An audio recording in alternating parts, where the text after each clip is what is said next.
Some of the leaders of the student movement are here. Yeah, well, you see it? Please stand up. Please stand up.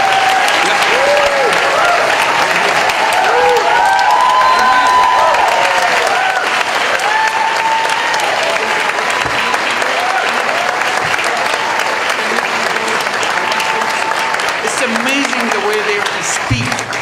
The language I never heard. That speak about the world they want to build, the country they want to build for themselves, and they are ready behind it to make that happen. So please help them, support them, so that their dream comes true. And this is the responsibility we take together, and you'll be here with us in that dream, making that dream come true.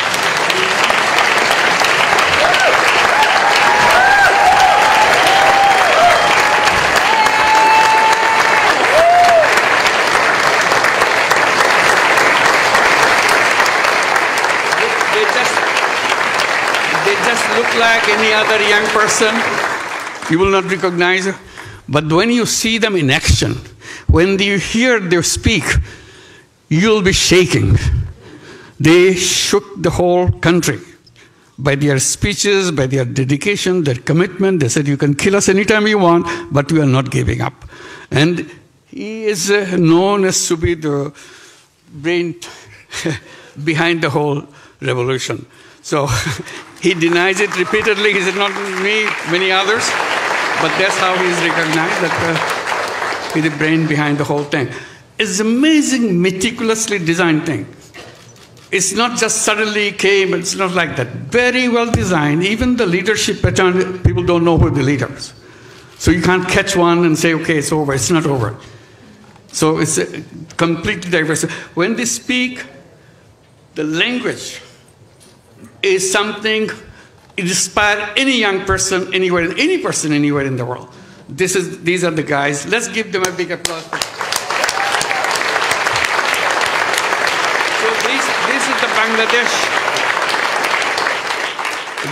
They are the one creating the new version of Bangladesh. Let's wish them a success. Thank you very much. Thank you.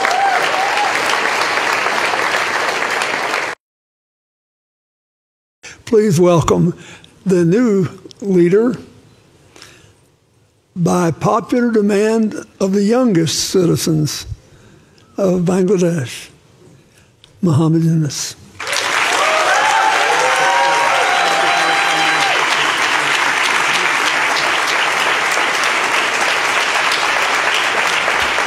Thank you, Bill. It's a strange thing that I get a letter from United States coming from a governor of Arkansas. So you have to figure out where is Arkansas. He wants to meet me immediately.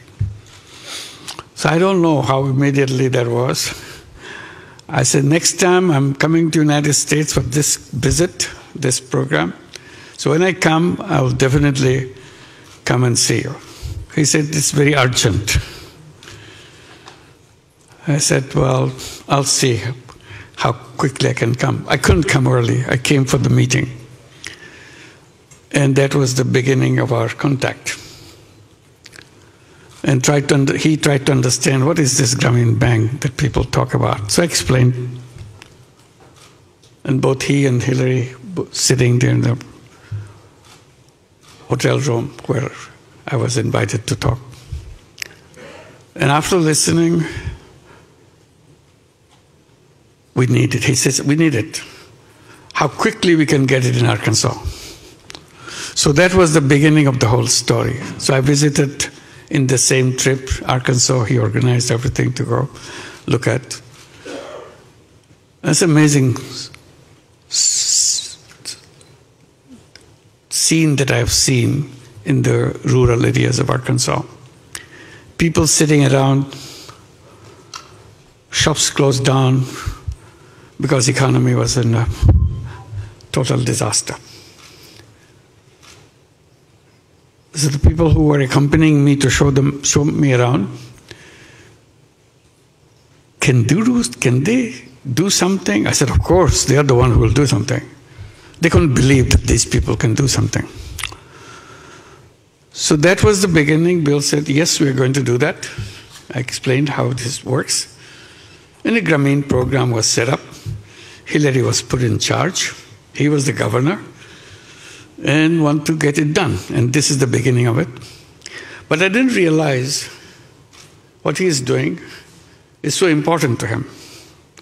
I found out when he was running for president. He was a governor. Now he wants to be president. He said, you must be present when I announce my presidency, declare as a candidate. I didn't understand why he wants me to be president. I declared it. He said, one of the points he made in the speech, if I'm elected president, I will have Grameen program in every inner city of the United States. You thought people would be happy? Next day he got a coverage saying that he's a crazy guy. He brings someone from Bangladesh to tell the Americans what to do. How crazy can you get? He didn't give up. He explained again and again why it's important. He never stopped saying how important it is to help people transform themselves with a touch of few dollars. And that was the beginning that continued when he became president. He wanted to do it. And that's the signing of the bill he mentions. And then Hillary came to Bangladesh along with Chelsea. I saw Chelsea here. Both of them came to Bangladesh, spent 4 days with us, wearing Grameen check, which is a rural handloom weaver, make the very simple clothing like this.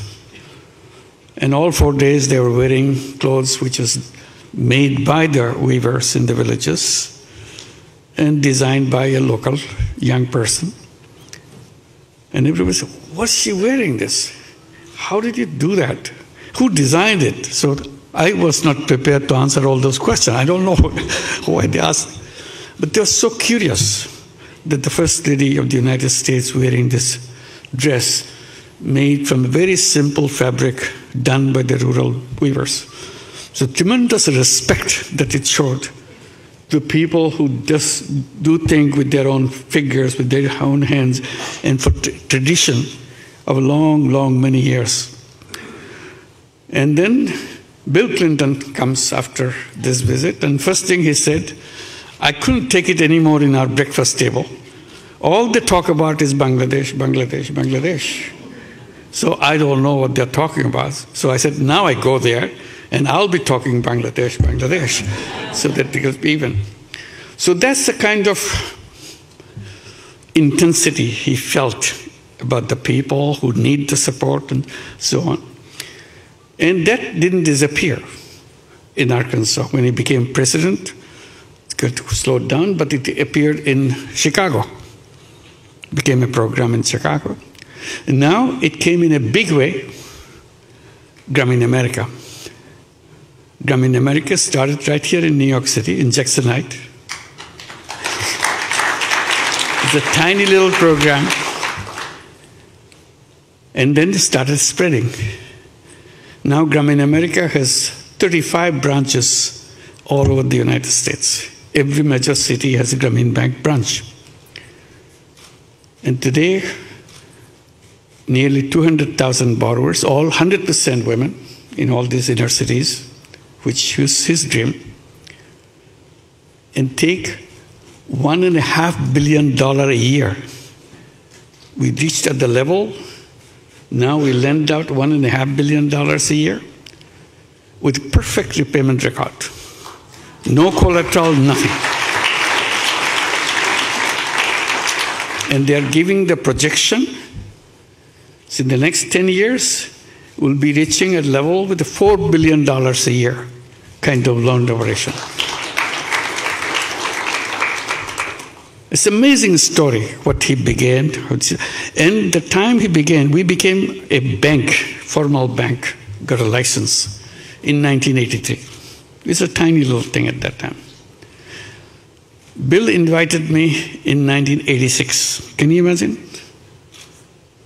So his radar is catching signals where it's this tiny little thing. You still don't know what it will be like. But he wanted it to be in Arkansas. So that relationship between me and Bill and the family goes a long way, inspiring me to do things. And it continued that way. I was a regular participant of CGI ever since it began. But then got disconnected. I'm very happy to be back here. It's wonderful. You've heard a lot of stories about Bill Clinton, but probably many people don't know the story that I know. And I saw him very close range, what he is all about. And I'm so proud to be his friend and Hillary's friend and Chelsea's friend. It's a wonderful relationship for a cause. And he never for a moment paused over the validity of this concept and continued even today. Wherever he goes, he tells the story. And he never forgets what is happening to me and to our work. And thank you very much, Bill, for the wonderful friend that you have been. Thank you. Thank you very much.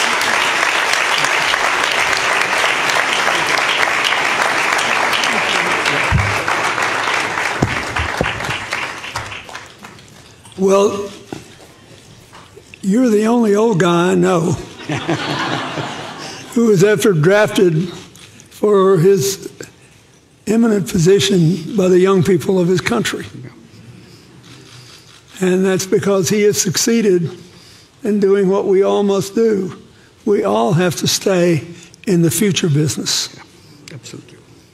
And he is a walking testament to its riches.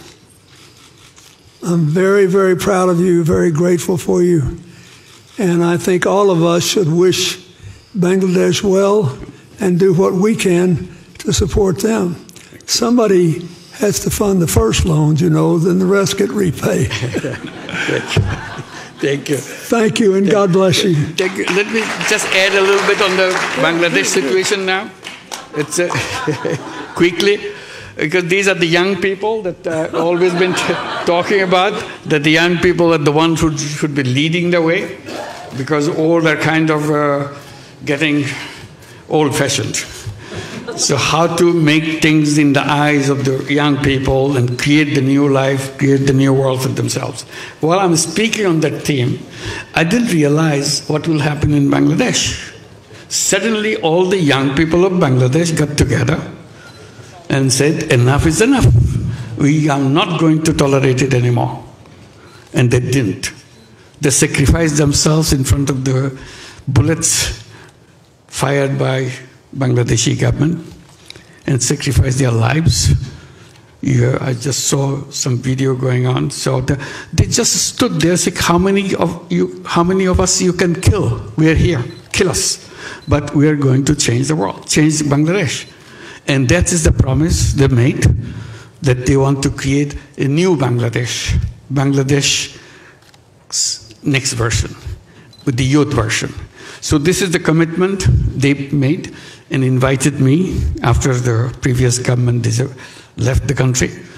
So invited me to head the country. This is what I'm doing, trying to implement what the dreams of the young people had promised to the nation, how it can be done. The whole nation, they mobilized the whole nation together. It's not just the young people.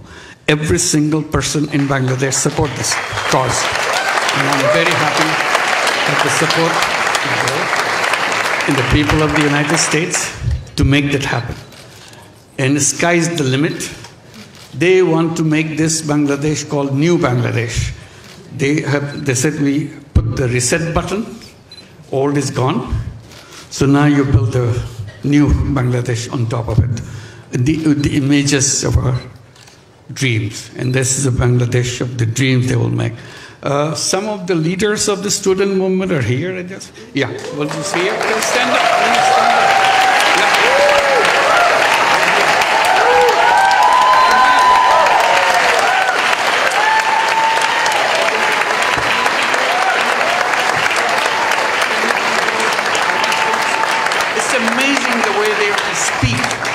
the language I never heard, that speak about the world they want to build, the country they want to build for themselves, and they are ready behind it to make that happen. So please help them, support them, so that their dream comes true. And this is the responsibility we take together, and you'll be here with us in that dream, making that dream come true.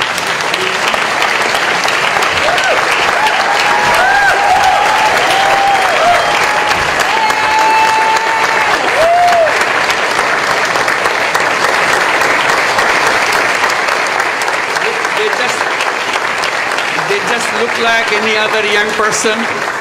You will not recognize her. But when you see them in action, when you hear them speak, you'll be shaking. They shook the whole country by their speeches, by their dedication, their commitment. They said, you can kill us anytime you want, but we are not giving up.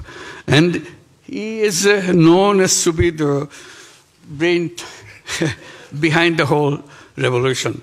So he denies it repeatedly. He said, not me, many others. But that's how he is recognized, that he's the brain behind the whole thing. It's amazing, meticulously designed thing.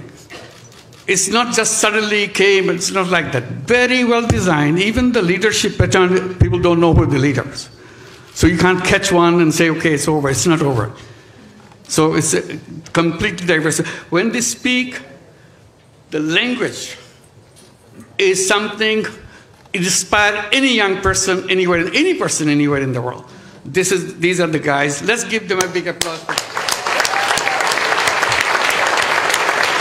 this is the Bangladesh. They are the one creating the new version of Bangladesh. Let's wish them a success. Thank you very much. Thank you.